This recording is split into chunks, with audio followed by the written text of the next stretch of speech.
এমন কথা বলবো প্রিন্স নিয়ে বাঁচল 13 কোটি টাকা। লিড হলো global superstar Shakib Khan sir. এটি নিজেদের 11 দিন কমপ্লিট করেছে। প্রিন্স মুভিটি অলরেডি সাকসেসফুলি রান করছে।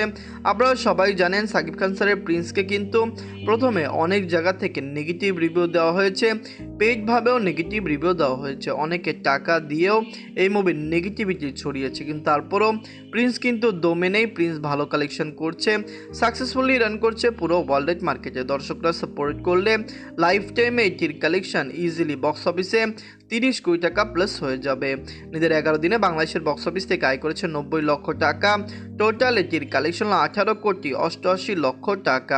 প্রিন্স শুধু বাংলাদেশে নয়, ওভারসিজ মার্কেটেও রিলিজ হবে এবং ওভারসিজ মার্কেট থেকেও মুভির কালেকশন বেটার আসতে পারে। আমরা আশা করছি এটি সাকসেসফুলি রান করবে ও ওয়ার্ল্ড মার্কেটের দর্শকও এটিকে সাপোর্ট করবে।